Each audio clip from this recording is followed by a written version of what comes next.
Hey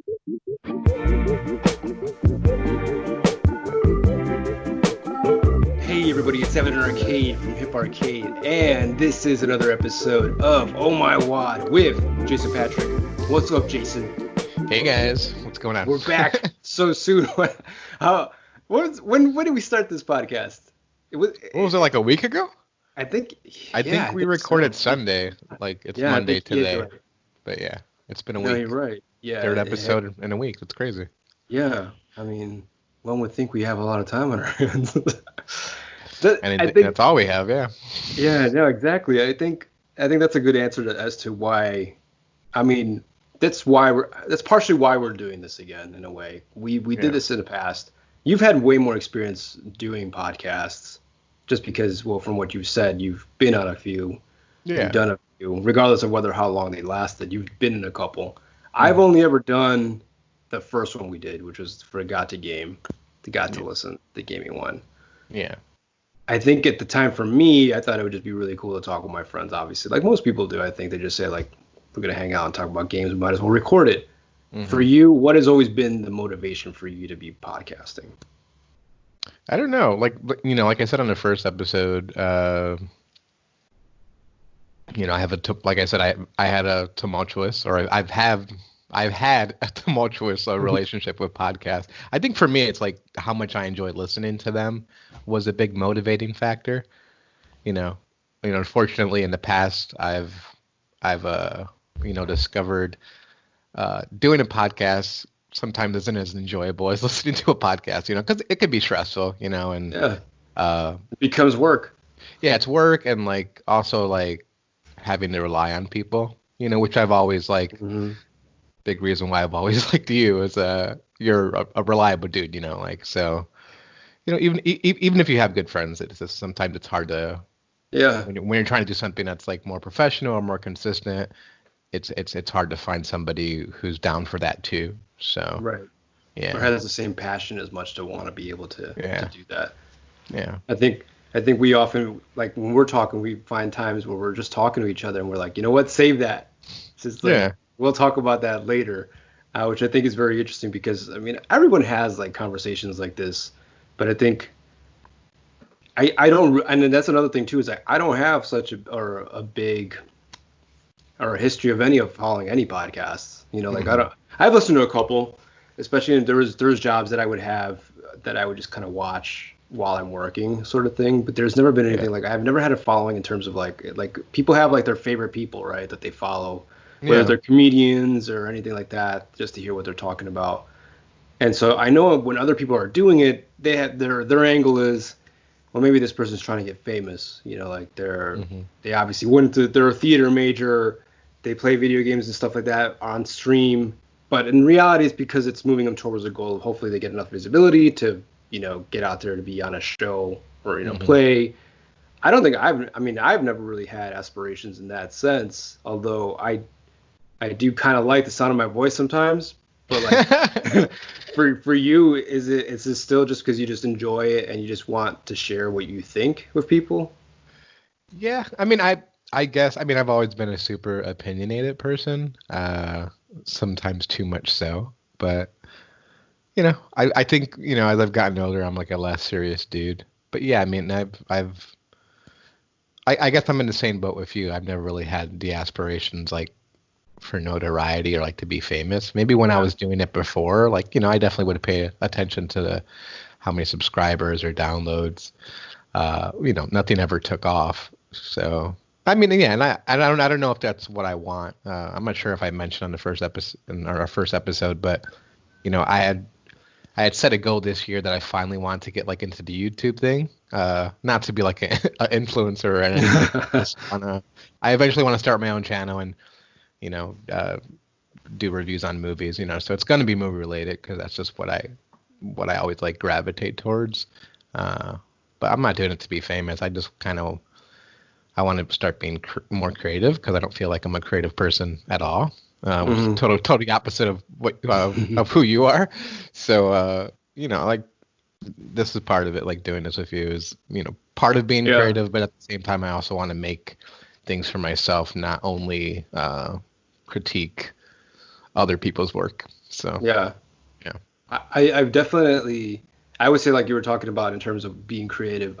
I think my motivation would be the fact that, if anything, I wanted to bring attention to my art. hmm And like I said, this podcast is part of Hip Arcade because now I'm like in this whole business sense for the past couple of years where it's like, how can I make the brand more noticeable, right? Like right yeah, now, Hip Arcade itself as an Instagram blog doesn't have any like barely any followers, and it's just like I'm not really good at marketing, or like I could probably pay more attention to marketing. There's just a lot of people doing what I do, where okay, versus like say Hip Tiki, which is still part of Hip Arcade, that blew up because it's such a niche thing, right? Like you have to yeah, be really into that to really want to follow somebody specifically just for that, and that's why I made that account because I didn't want to like mix my liquors or spirits or whatever. But either way, like I think for me, doing this sort of thing has made it a lot easier for me to be out in public too, because I've never really been a very social person, hmm and but people also kind of equate that with being boring or like introverted. I would say like I'm yeah, far from that, right? But I just at the okay, same time doing this sort of thing makes me more gives me self-conscious in a way where I know I'm speaking to people out in public. Like I have to do vending shows and I have to sell my products and stuff like that in person. So I'm not the most, social or I'm socially inept, right? Like I could just be like, if somebody comes up to me and wants to talk to me about my art, like, yeah, there it is. Like I don't try to smooth them and be like, yeah, you need this, man. You got to buy this art or whatever. I yeah, can't do that sort of thing. But like being on camera and doing this sort of thing is kind of like helpful because it's just me being me, and hmm hopefully people like that, and then they just like they can support that. Or at the same time, I mean, a long time ago, I always felt like I never wanted to show pictures of myself on any of my accounts because I didn't want that affecting what they thought about the art or whatever it is okay, that I really want to put forward. Like to me, yeah, what's more important. Like I would love to be an actor too or whatever. That's great, but it would still be to push the art. Like yeah, I was in that movie, but by the way, I made this painting. Right? I could be the worst artist out there, but I just want my art to be out there, and I think that's been my motivation. At the same time, it's to let people know that I'm into more than just the simple stuff they see. Like, you could categorize yourself into, like I'm just a horror guy. Or like yeah, for a long time, people were just like, oh, he's just a tiki guy. Or yeah, I'm just like a hipster nerd who likes art or whatever. So I think this way is just kind of like a good mix of people seeing like there's more to these people than yeah, we just follow them for. And that's another thing too, is like I don't really care if we're like reaching a lot of people or followers. If anything, I'm just happy if the people who we know, friends and family, or not even them, right? Because sometimes I don't want them to hear what I'm saying. But like, yeah, just people that follow us that have been following us, so that we know that they kind of just sit down and watch us talk about the stuff we love, sort of thing. yeah. I agree with all that there. Mhm. And even in regards to like just being, like, so being around you and like seeing all your creativity and stuff. It's like that's just something I've just been thinking about lately. Like because we're doing a show and I really enjoyed the second episode that we did just because I like doing a deep dive on stuff like that.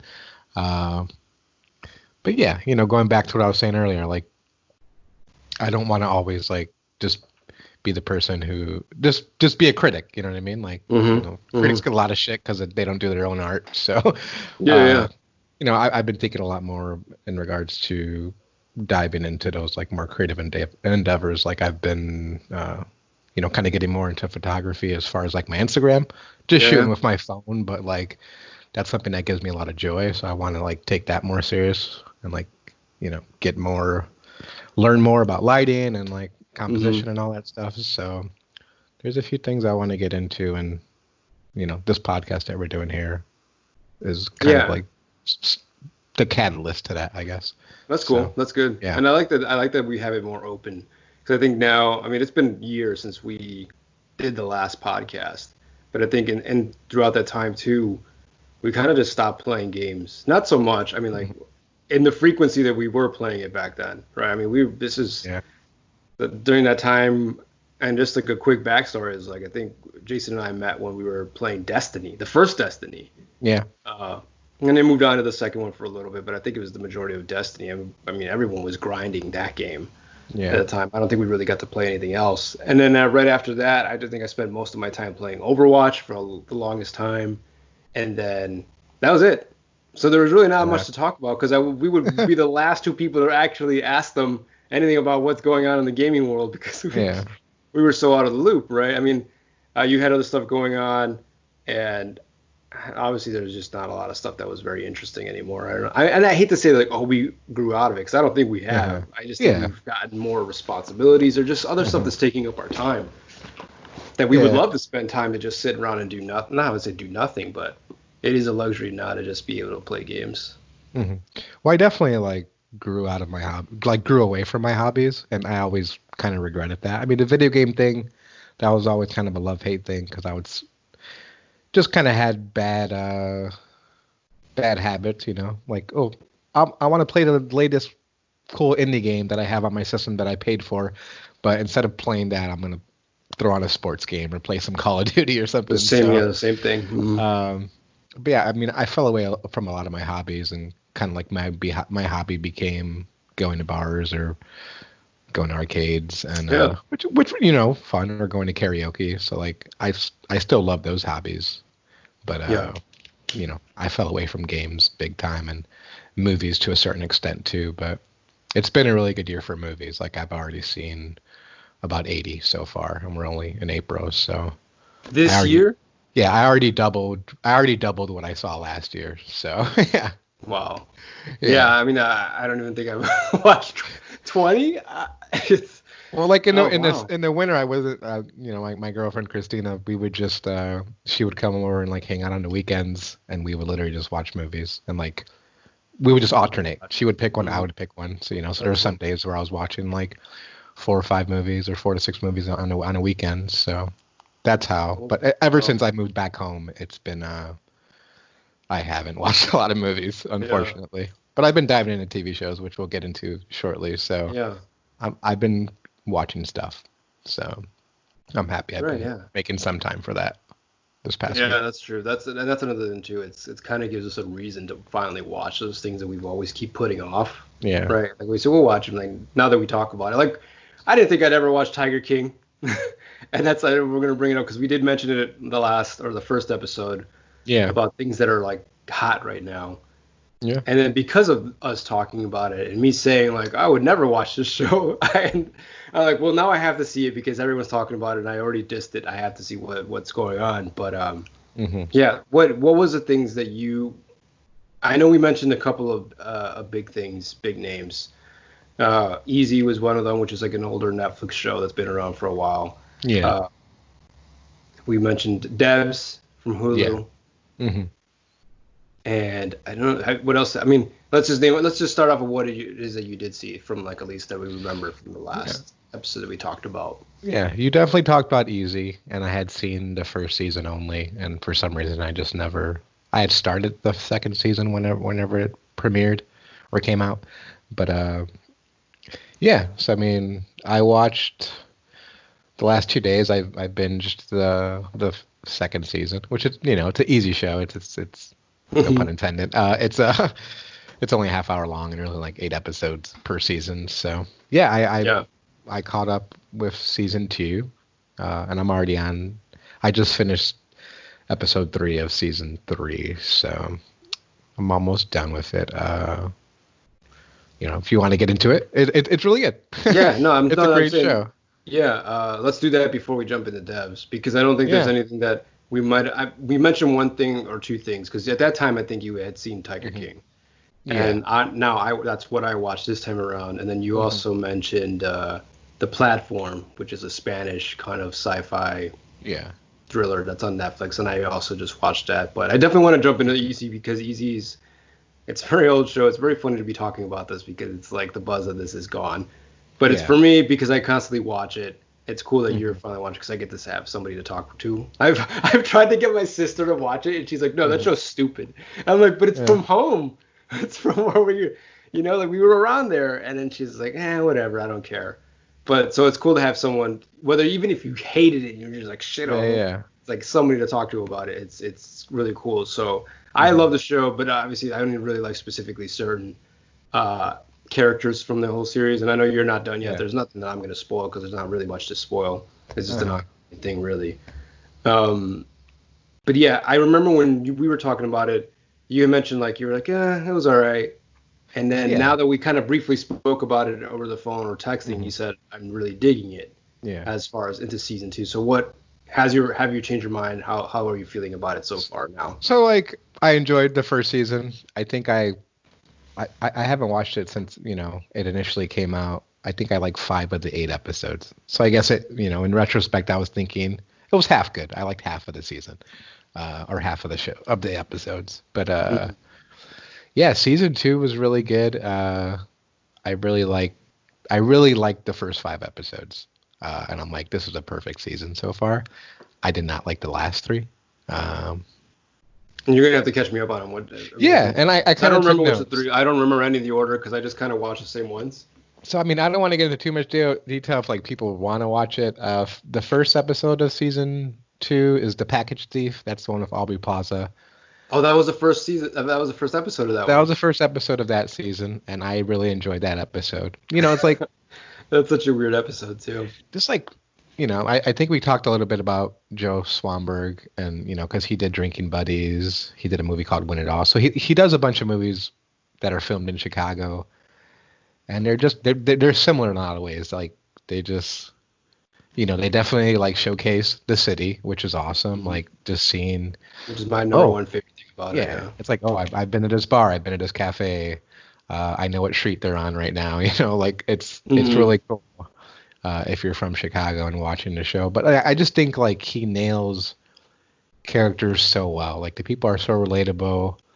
The show is so real. Yeah.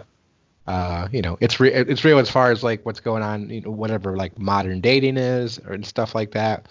It captures that really well, but it also captures marriage well. It captures living in a neighborhood, relationships, so it's like, it's so well done. And like, even if you don't like the characters, you could still like see aspects of them in yourself and realize, like when you're younger, you're dumber.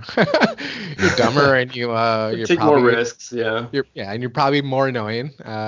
You know how it is when you go on Facebook and you look at your Facebook memories and see something stupid you posted like years ago. It's like, oh, why was I such an idiot? I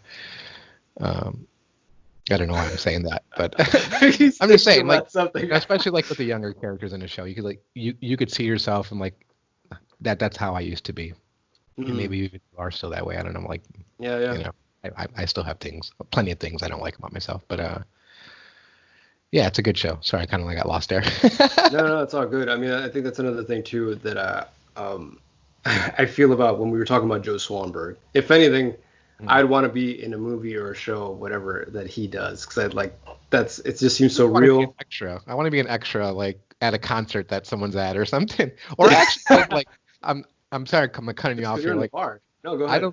I don't think I can act, but I think I could potentially act in the Joe Swanberg production, because like you had mentioned, he does so much improvising. Yeah, exactly. With his shows, and you could tell he'll just like whatever bar they're in or something like that, or cafe, like he'll pull people from the side. He'll pull people who actually work there, and you could tell.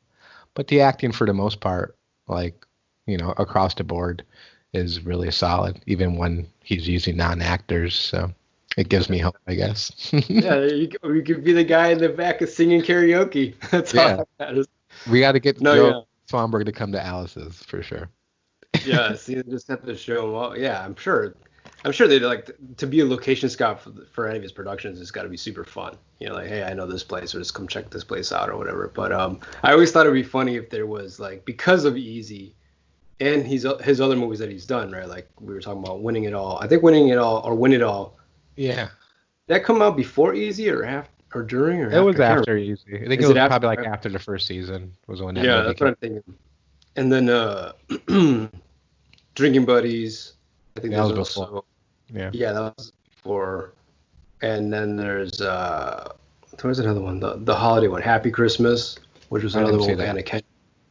And but what I'm trying to get to is the fact that it's like, I feel like there's this shared universe, like because in Easy these characters, you're right, they kind of weaving out each other's stories like that. Yeah. Like, oh, that was that guy's boss, but now he's buying security shit or whatever. I feel like it just keeps growing, like all these other movies he's doing, like kind of like in a weird way, it's a more of a hipster millennial version of like what Silent Bob or Kevin Smith does with his universe. Like you have Jason's I think what's his name, Jason Smith or Jason? Oh, why can't I remember his name now? I know you're talking about. My name is Earl. yeah, but his name is Jason. Why did I Jason say Lee Smith? Or Jason Lee? No, it's just Jason Lee. Like Jason Lee, or plays like two different characters in that same universe, right? So like Jake Johnson, we have different characters in the Joe Swanberg universe. But no, it's actually going back to what you were saying. It's just like a really good view into like what life is like, right? It's like shit can't be as easy as we've been seeing it in other romance films or whatever. And even if it is complicated, it doesn't necessarily mean that it's wrong, or things should be this way. So I think he does a really good job of just showing everything like this is the shit that happens. Yeah. There's one that I didn't really care for. Episode was, and I think this is the second season because I don't. There is when they kind of go into the cab driver's life. Yeah, that was the second. That was the third episode of the second season, where they had like a stand-up comedian, and then they also had like a sex worker. Yeah. Yeah. Like that to me just felt more like something like an episode out of Vice than really part of that show. I guess thematically it didn't work as well. I still did enjoy the episode. It is a good episode. I'm just saying in terms of like how everything's going, it broke me out of it. Even though like there was like one character that I know that's in the other episodes, this just felt like we were like doing a ride along documentary. Yeah. That's all. I also didn't really like the package thief episode. I enjoyed it because just like I used to work in Roscoe Village. Nothing against the people of Roscoe Village, but I could just see, the characters in that episode. I could see it in those people that that neighborhood I worked in. It was a very small community, but a loyal community, and loyal to each other and like loyal to the place that I worked at. So I could see them having block parties and being bored and shit getting out of hand. So I really liked that one. And I was definitely like my favorite stuff from the first season was the Brewery Brothers stuff. So I was definitely like I enjoy how the show, each season you'll get like maybe usually only one episode, centering around these characters, and then the following season you'll kind of get the next evolution, like where their life is at that point. So I really like that because, there was one episode where you could dislike, and then the next episode you don't. Like the Mark Maron episode in the first season, I didn't really care for. But the one in the second season was probably my favorite of that season. I'm not sure if you call that one, but it was just like... Is that the conjugality one? Yeah, he's coming out, like, there's like an anniversary of a book, and so they want some sort of input or quote or article from his ex-wife, and so him and his ex-wife kind of rekindle. I just liked them going to spoil it, like them going to dinners and just kind of like having this real genuine conversation about like what happened with their marriage and stuff. Like I like that sort of thing where it's not just is like we're led to believe like you break up with someone, that's it, like there's no more feelings for that person. Like mature people, no matter how they are, whether they hate each other or not, you can still have like a civil conversation with them and just kind of recollect about the times you were with somebody, like, oh, we had it good, right, babe? Like, it was fun. And then, sometimes that shit I mean, like, I've been in those situations too where I was in a fight with somebody and it's just kind of like, so are we going to make up? And then, just the next thing, you're in bed again, or something like that. But it's messy, but it's real. And I'm just wondering real quick with him, like his character very much annoys me throughout the series, but he's got some. I like his character though, like the stuff he says. Like, Mark Maron has a capacity to be annoying. Oh yeah, totally. That's but the he kind of leans into that for sure. So. But what I really enjoyed about it is that he always kind of like other characters that were always led to hate, and then they never kind of budge. But he like actually like goes back on what he was saying, like you know what, like you're right, I fucked up, or like what I did was stupid, and because what you're trying to tell me, like even in the first episode, right, when he basically writes his comics based off of his love life, which a lot of people get pissed off about, right? Because they're like, don't include me in your books. But he's like, well, that's my life. I could do that. And the same thing happened to him. But then the fact that he like fesses up to it and be like, you're right. Like, I don't know why I'm being a hypocrite. Like you're doing the exact same thing. It's just that's like the next level of it. So I mean, that's why I like his episodes, because as much of a dick he is, and I mean, I still don't really care for him or that character, but I like that it's like I don't come out of those episodes feeling like that was a waste. Yeah, I was really surprised about like how much I liked the episode. Yeah, but then the season, like I said, it kind of went down from there. I didn't really take. Yeah, what were the last three you were saying? I don't know. The sixth episode was about the high school girl who gets caught by her dad, and she has to like go to church, and I didn't really get that episode. And then yeah, I meant to put a note. I forgot what episode 7 was. And then episode 8 was the one. In the first season, there's an episode of Orlando Bloom and. Oh yeah, with Kate Micucci and Malin Ackerman. Yeah, so Kate Micucci, it's about her, and I'm like, I don't get this episode. It's just her hanging with a toddler for most of the episode. Oh, it's that one. I don't want to hang out with a toddler if I don't need to. Yeah. Eventually, I'm gonna have to. I have a kid, so. Yeah. But I don't want to see an episode about this. I don't want to fucking watch it. You know what I mean? I don't think it's terrible. It's really well acted. It's a weird situation. I like her a lot.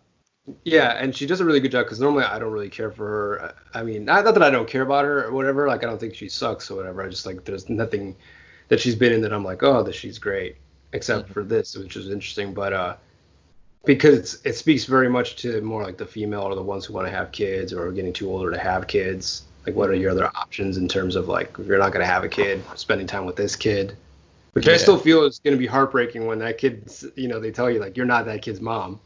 Yeah. But I get it though. But it's like, I think the one that I didn't like, and it might not even be in that season, so I don't think I could say it. Not that it would spoil it for you, but it's. Yeah.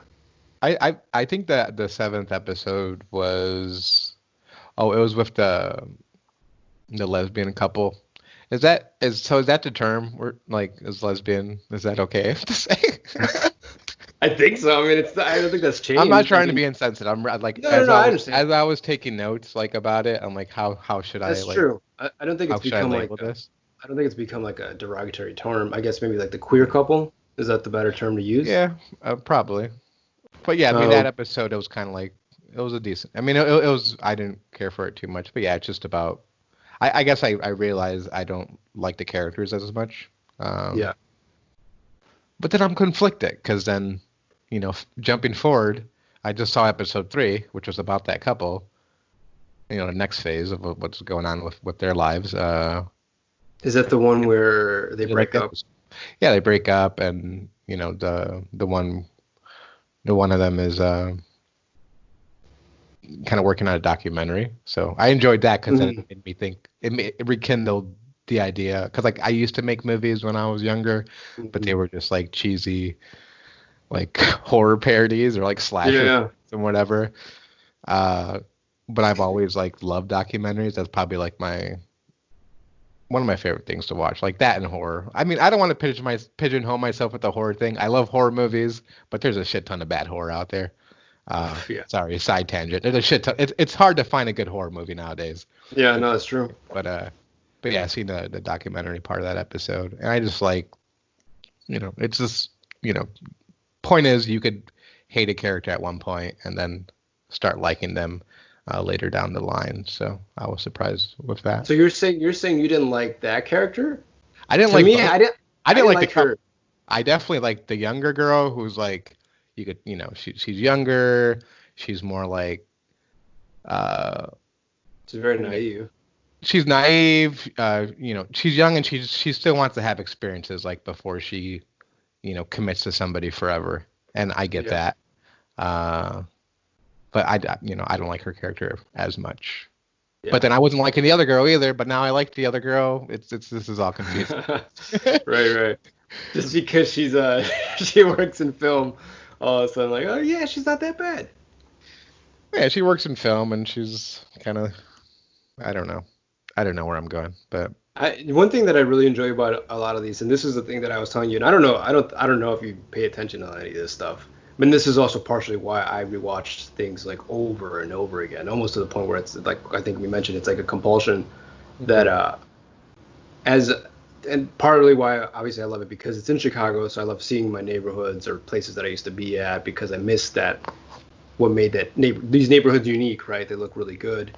Nothing else can compare to that because you don't see it anywhere else. But also at the same time, the insights, like the documentary person, I guess whoever the boss was, after they break up or not they break up, but after her job's done and then they end up dating. Yeah. Like her apartment, like I just like looking at the places, spaces, interior design, like the buildings that they use for the apartments, like how do they dress stuff up. At the same time, like look at the artists that they have hanging in the back of the walls, and I'm always like, who's that? And I'm like, I don't know who that is, and they've been using a lot of local artists, which I think is really awesome. Yeah, they usually have like a different title card. I mean, they have a different title card each episode, and you could tell like it's they get an artist. Like I mean, maybe like annoyingly so. I don't find it annoying because I'm from Chicago, but like neither do I. It's like literally every scene that doesn't take place in somebody's apartment is at a bar or is at a cafe, and like not only is it in it, but like he goes out of his way to like name drop, for the characters to name drop like where they're at. So it's like you could tell there's some type of, quid pro quo thing going on here, And I like it's pimping the city, right? Mm-hmm. Yeah, exactly. Which is cool. Because you want people to be like, I mean, I don't know. Like every time when I first moved out here, this was like years ago. People were always like, "Oh, it must be a huge shock for you, like to be here." Or like, "Oh, what? It's like culture shock." I'm like, "What are you talking about? Like, I'm from Chicago. Like, it's a fucking major city. It's not like better than your shitty city." Yeah, I mean, like, it's like I love LA now. I love it just as much. No, I know. Yeah, I mean, it's still shitty. There's a lot of shit. There's a lot of shit everywhere. Yeah. But at the same time, I'm just like, what are you talking about? Like, people aren't aware of it, and so that's why when I see these shows like that. I'm like, yes. And that's partially why I think I like it a little bit more than Drinking Buddies, because Drinking Buddies, it takes place in Revolution, and maybe they go to like some other bar, Empty Bottle or something, or they name drop that place. And that's it. You don't see anything else. Whereas this show, like, it's eye candy to me. It's like, yes, that place is still around, or what's that? I never seen it. Going back again, like we were talking about the artists, the music, like the music that they grab from a lot of these people. I think I just recently was watching, actually it was the first episode for when that queer couple meet at that concert. Yeah, they were at Shuba's. Yeah.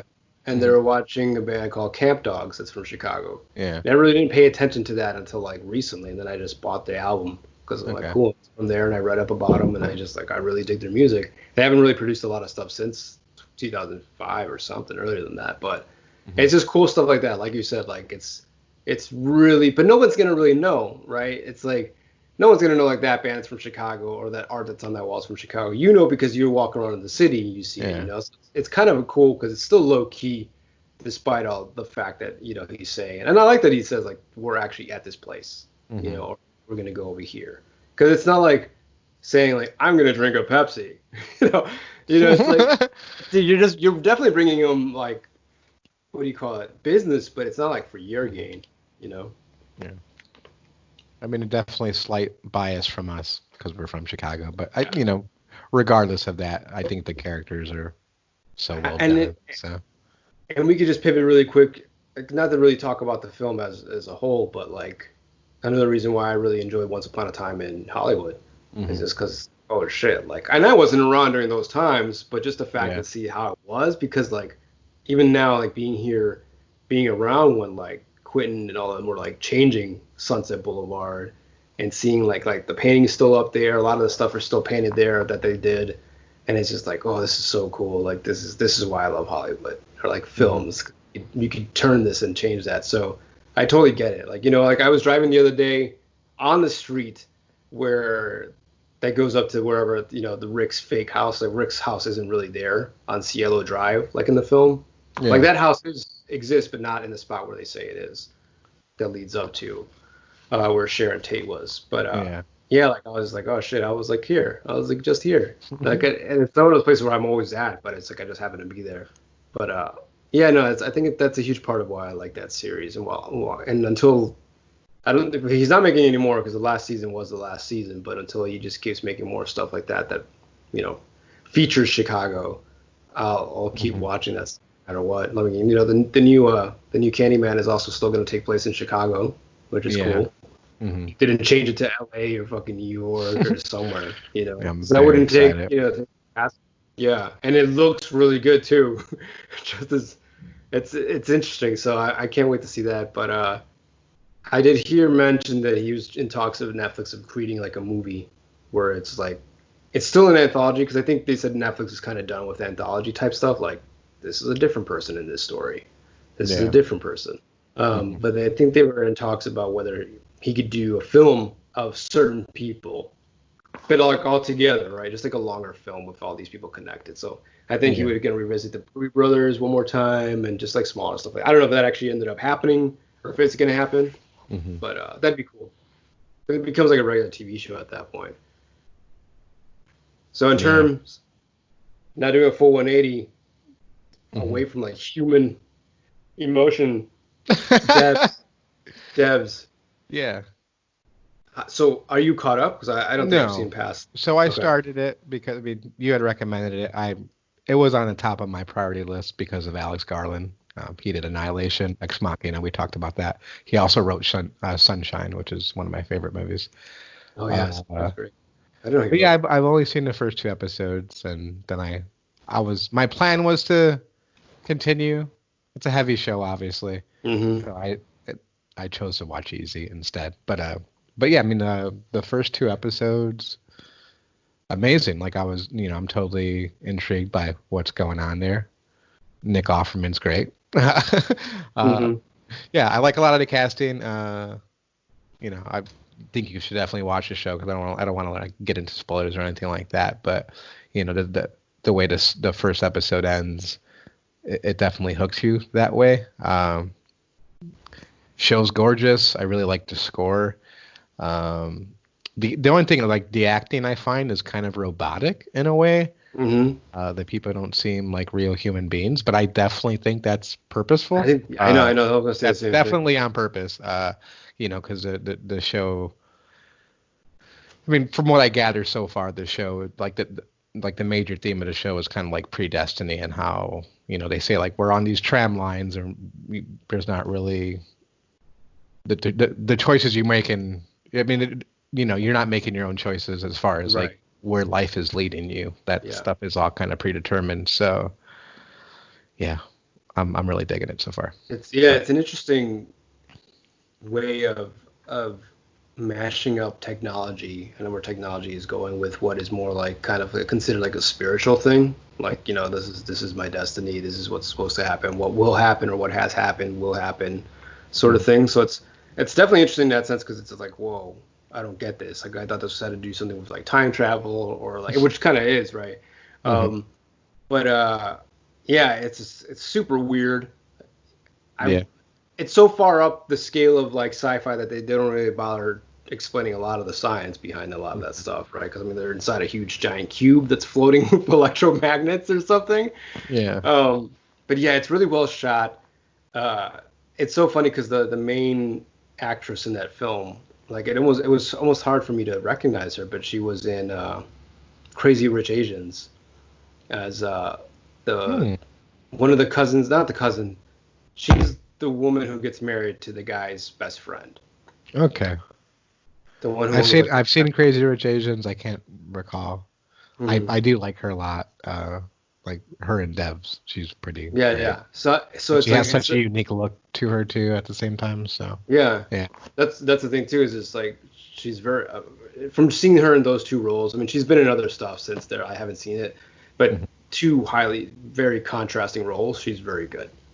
From seeing her play this bubbly, tanned princess sort of thing to this person with androgynous looking person, right? Who's like just kind of like cold. And that's another thing too, is like I think part of the whole show it seems like no one has like any humanity. It's like no like the Yeah. only people who have emotions are like the people who are on the outside Like the of ex-boyfriend.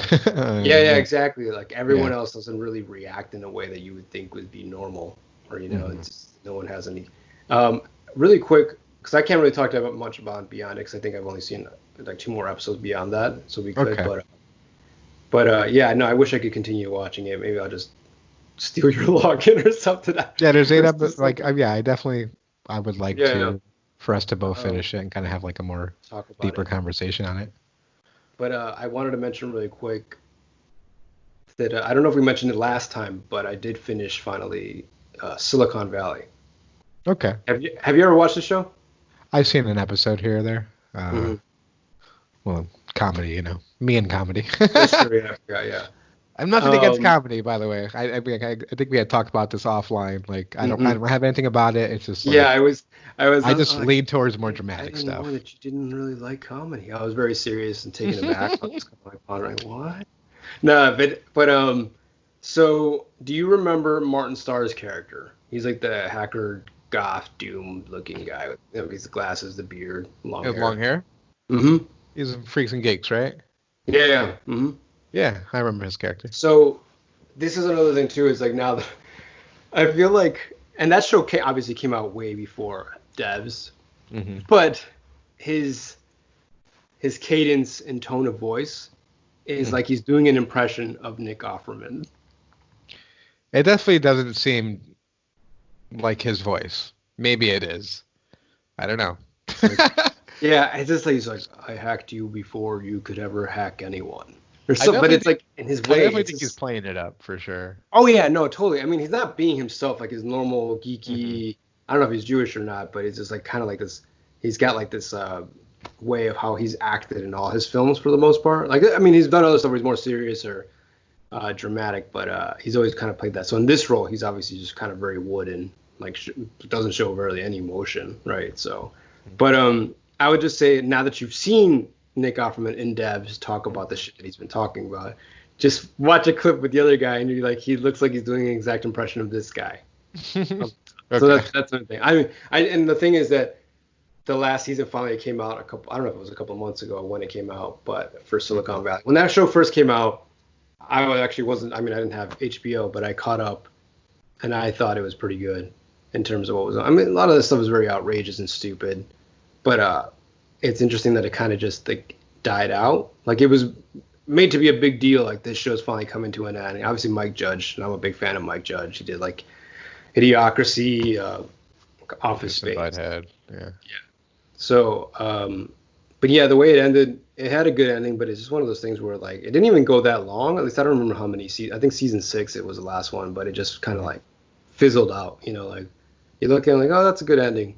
That's it. I can't remember the last time I saw a show where like, oh shit, that's how it ended. That's it. What? Like I mean, I've seen Game of Thrones. I mean, I'm talking about like the end of the series. I think the biggest disappointment was Seinfeld. I don't know if you remember that I last mean, episode. I think Game of Thrones takes the cake. That was the biggest debacle in TV history. Was But that that's the last thing. season? You're right. It's not in that sense, like you're like, oh, this is a piece of shit. But I'm talking about in the sense where like, wow, that's amazing. Like that's a Hmm. gorgeous way of ending this show. I can't think of a show. I mean, I know there Yeah. is, I and I mean, just can't Breaking think Bad, it seemed that was of pretty universally. one. Yeah. People liked how that kind of wrapped up. Mhm. Obviously, Sopranos, a lot of people were mad about that. I never watched The Sopranos, but I mean, I know how it ends. But Yeah. so yeah, it's definitely hard to stick the landing. But I mean, in regard to Silicon Valley, you're just talking about the relevance of the show, I guess. Like people weren't, it didn't have Yeah. as much hype like Yeah. after a few Yeah. seasons. I think like what made it funny, good, worked for them years ago, and the shtick kind of just ran itself out. I mean, it's like this isn't as funny. Yeah. And that's, I mean, I think when it's a show about drama, it's like in each season they had to keep changing their technology. Like the first season was like they created a way to compress music, but then they were going to lose to somebody else. So it's like a lot of like back and forth selling their technology, their companies pivoting like, oh, now our company's going to be doing this. We're going to be doing this. And like I think during the end of it was like, we're going to create a whole new internet. Like going from making compression to like doing that. It's just really far out there. But from what Yeah. I've read, it does a really good impression of what life is like out there in the tech companies fighting over like the technology and how they're changing to doing one thing. Like it was like, oh, didn't this company used to do this before? Like, because that happens all the time. So in that regard, I thought it was very eye-opening. So I thought it was pretty cool. But as far as like the comedy or the writing, sometimes it's like, this is really stupid. But I just watch because you're just so invested in it by that point. Yeah, I mean, which is like another thing about stupid is kind of like another thing about stupid. Yeah, Tiger King. I watched it. Yeah, good segue. I'm sorry, I almost like fucked that one up for you. No, it's yeah, no, it's I. So what did you think? I thought the show kind of fizzled out once I hit episode 5. I kind of stopped caring. But I saw. I would say there was definitely important stuff till the end, but there was a lot of filler where I was like, this could have been cut out. This could have been cut out. Like, so I do believe that you could have trimmed that down to keep it less. And like I said, it's just like sensationalist, like reality TV.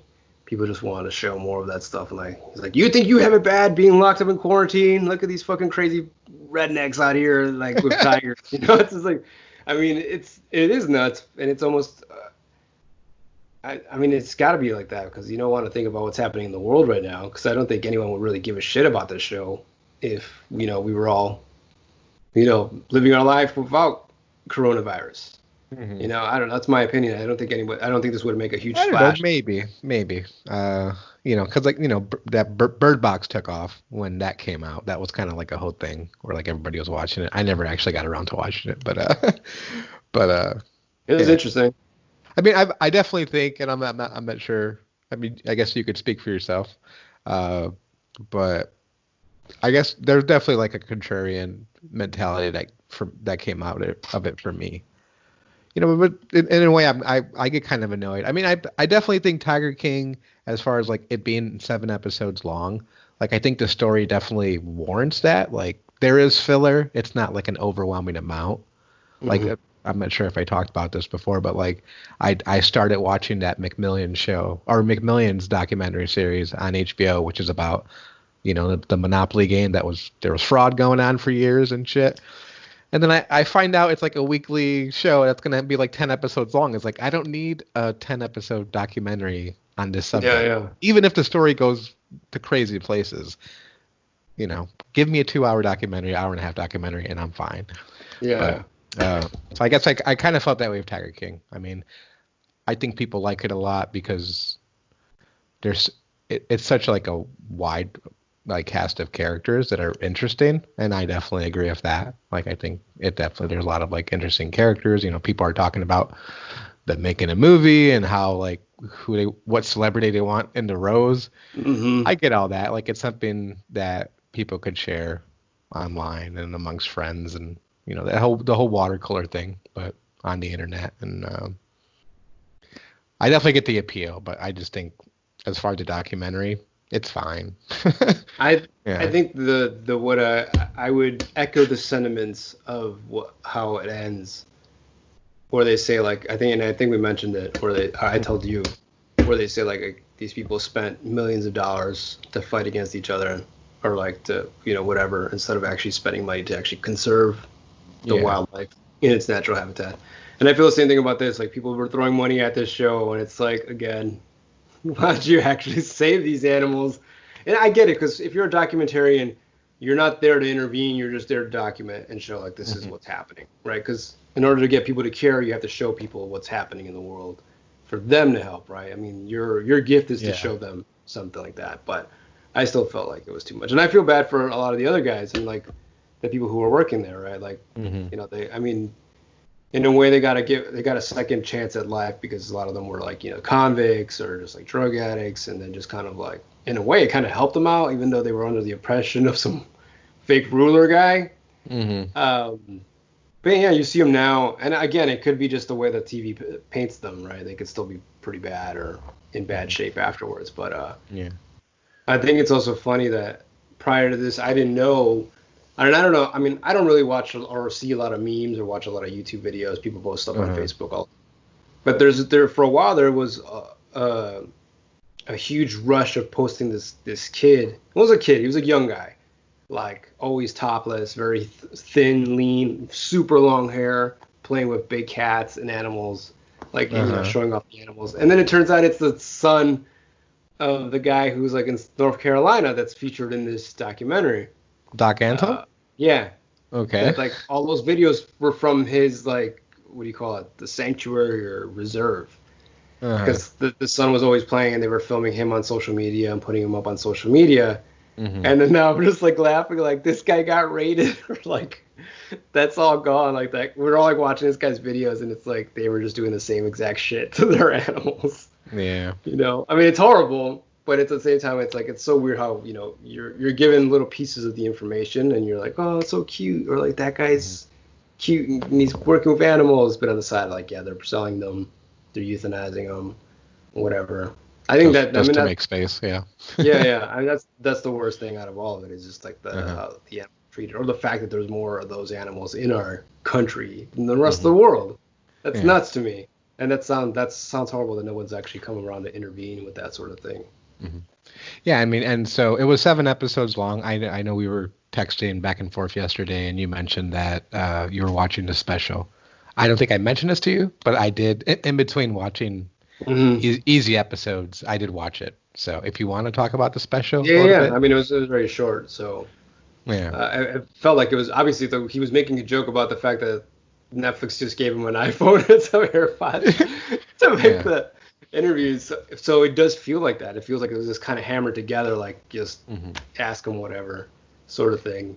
yeah, Um, but it was, I mean, like I said, it was still insightful. Like I said, it was good yeah, to see the rest of the people, like how they're doing and how they yeah. They feel about definitely it. like they're good interviews, and you know, they're most of them are pretty uh forthcoming with the things Yeah, they're talking about. So there definitely was information out there that new information that they unveiled yeah, and kind of giving us more peeks about like what it was like working at the places and like the things that happened to the animals. They didn't sugarcoat that stuff. So I thought it was yeah. good. Joe McHale. We had talked about offline that we didn't really. I mean, I was saying I've never been a big fan of him, but I thought he did a pretty Uh, good job with it.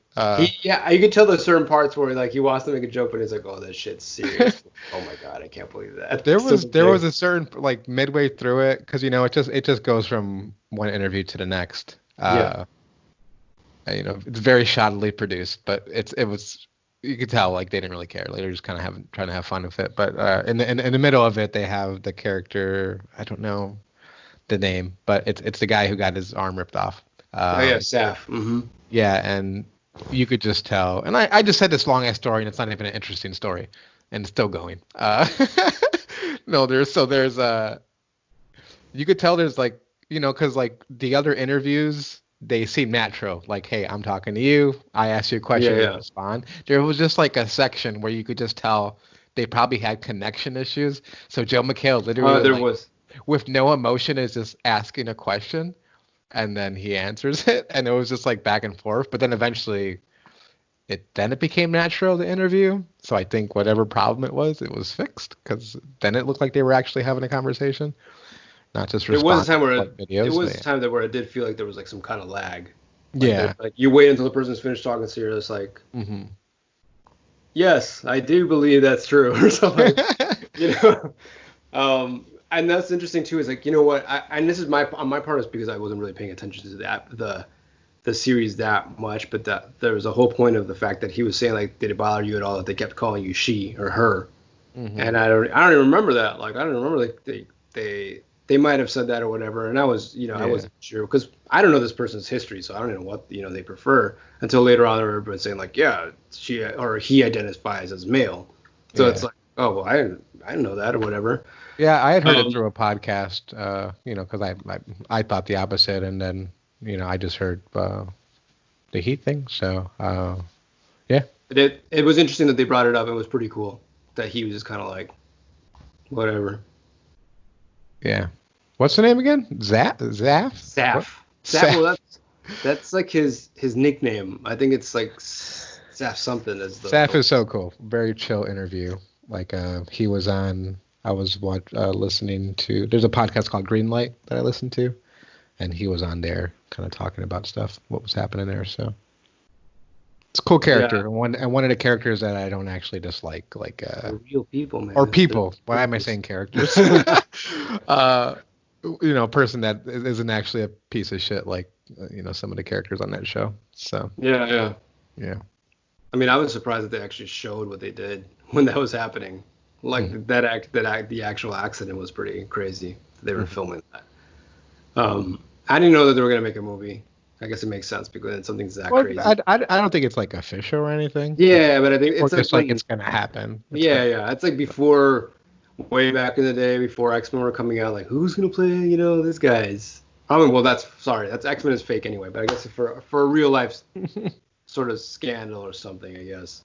I thought at least that they would talk to Joe Exotic, but I know he's in jail. But I would have figured they'd get him on the phone. Yeah, everybody was like assuming that was going to be the case, and then when Joe McHale announced when it was coming out, they gave a list of like who was going to be in it, and he wasn't there. So I was surprised that they weren't able to at least like swing a phone conversation out of it or something. Yeah. But other than that, I think I'm done with anything of that or the memes. I think I watched any more beyond that. I mean, it would have been interesting to hear more about the stuff like what's happened to the animals. Like I would have wanted to know what's that. And then I guess the other guy still owns that zoo, so he still has a lot of the animals. Yeah, it's closed now, but yeah, they're just there. People say he's fine as a boss, Yeah. I don't know. I mean, who cares? I don't care. I mean, I care about the animals, but who cares what happens to those type of places? So. Yeah. I mean, hopefully the animals are treated better. Before we run over the clock really quick, I just want to say that also I did get to manage to watch the film Platform, the platform that you talked about, that it was pretty good. Very interesting Spanish sci-fi film. Huh? Was it? I did not say it was good. Oh, I thought you did. It's very heavy-handed, obviously. Super, yeah. In terms of what they're trying to say about like administration, government, society. Hey, you think this movie is about class? Is that what's happening here? It's like mixing it in with like a very heady kind of suspense thriller, sci-fi. I mean, it's not horror, right? I mean, there's this blood and weird, crazy shit happens, but yeah, I wouldn't classify it as horror, but yeah. No, it's more like suspense thriller. But yeah, I mean, I thought it was all right. I mean, I kept thinking, like, if they remade this movie. Well, you said it was like something else already. No, I was just kind of like saying, hey, if you watch this, don't watch this instead. And so I mentioned, So I ended up watching it based off of like I said watch Cube instead. You should have watched Cube. Oops. And like instead of watching Tiger King, you used to listen to the Shittown podcast. Much better. But those things have nothing in common, really. But Platform and Cube, they share similarities. Like it's a high concept type of thing. Yeah. People stuck in place. If we're just kind of making those comparisons, High Rise. I don't know if you remember that film. I didn't see it. No. Yeah, you should check that one out. That was recent, right? Maybe within the past 5 years. Okay. More. Yeah, Tom Hiddleston's in it. I think it's a Philip K. Dick book story. I don't remember. Okay. But it's similar in that sense. Obviously, like the very rich and famous have like the top floors. And also another thing too, like now that after I see this and you're saying you should watch this instead of this. Yeah. The one thing that came to mind was Snowpiercer. I don't remember that film. Yeah. Bong Joon-ho. Yeah. Yeah. I also thought Snowpiercer was heavy-handed, so. I don't think it's it's a much better film. Much better film than the Platform. Dystopian films always have to be very heavy-handed in a way. I mean, I can't think like others that are not like that, or unless they're way out there in the sci-fi, that it doesn't really matter. But you can tell when it's more about characters and what they're talking about, it's going to be something about like a metaphor for society or something like that. I don't know why I watched it then. I could have watched Easy. Could have watched Cube instead. Maybe you should watch Cube now. I need to I need to watch Cube again because I haven't. It's been so long since I've seen it. So. We did briefly talk. Like I mentioned earlier, or I didn't know if I mentioned it on here, or I did. Yes, I did. I almost forget what was in our conversation. What we said here. I was listening to Camp Dogs, which is the Chicago band that was in that. That's what I've been listening to so far recently. and then whatever like Gorillaz has been posting up a little bit of their new concept album that they're doing. What have you been listening to? I know we talked about some stuff last time. Yeah, the only thing, I've been bad with music, but I did manage to, the new Strokes album came out Yeah. Mm-hmm. this past Friday, and I definitely wanted to get to it because people were posting about it on social media, and I did like the first single off the album, "At the Door," amazing song. Have you ever seen? Have you heard the song or seen the video or anything? I gotta send it to you because like the music video. I'll check it out. Yeah, the music video is like animated, so it's kind of like animated cool. like a 80s cartoon, like a He-Man or something, or Thundercats. Yeah. Yeah, I knew you would be in it as soon as I said these things. But like the song is really great, and but yeah, so I made it a point to go on a walk that day and listen to the album, and it's really good. I haven't really thoroughly enjoyed a Strokes album since the third one, First Impressions of Earth. Mm. But yeah, I don't think I ever got. They're not fully back, but it's a great album. Yeah. Yeah. It's really good. I think at the time, I felt like this is me being when I was more of a music snob than I am now, where I just felt like, oh, they just sound like the other favorite bands that I already have. They're trying to be like Brit-pop rockers during that time, and I was like I don't really care for the sound because it sounds too much like these other guys.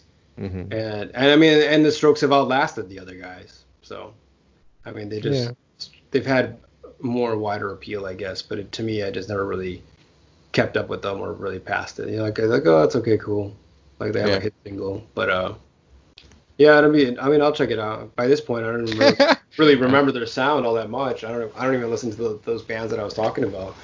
I mean, it's like they definitely change up. Like the lead singer Julian Casablancas, the way he sings, he has like this really monotone, unenthusiastic voice, which I like because it's like, hey, I'm cool. I don't really care. Yeah. But like in the new album, he definitely falsettos a lot more, so sings like in a much higher key, and I'm not sure if his voice has the range for that, but it's nice to see him doing different things and just not, just sticking with the tried and true. And the album definitely, at points it doesn't fully sound like the Strokes, but it's still one of their best work they've put out in quite a while. Because I didn't really listen to the last album, but I've heard it's pretty awful. And that one came out like 6 years ago. So at this point, because they have their various side projects. Julian has a band called The Voids, and one of the guitarists, Albert Hammond Jr. He's actually one of my favorites. So like, I was basically at a point where like I'd prefer a new Albert Hammond Jr. record over a Strokes album, and I really like.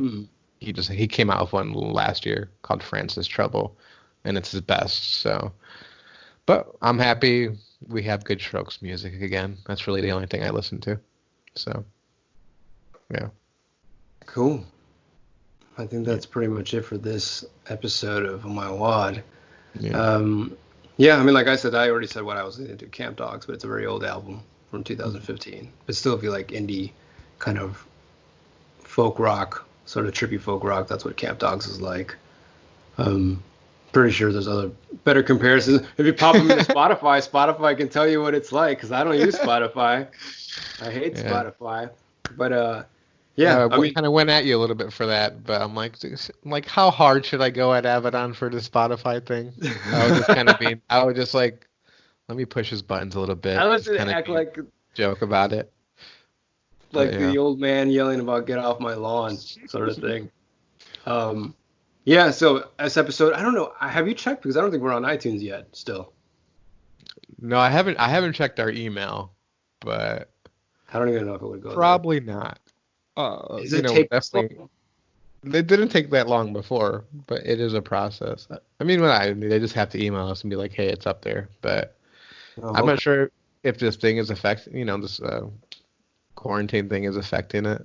Like I have a friend who I've been trying to get into Uber Eats, and he hasn't really getting any response from that. So I definitely think it's like affecting certain businesses, and what the typical I don't process think anybody are. actually was listening to our podcast. I'm hoping what's happening. But yeah, I mean, we're on Spotify right now, and I told Avedon I would look into this the other day, but I think there's other places that I do have to submit the podcast. So like if you listen on Android or stuff like that, I want people to be able to find it using whatever podcast app that they use. So I'll look into that so that it's more readily available to more people. So, but once we're on iTunes, that's a big thing.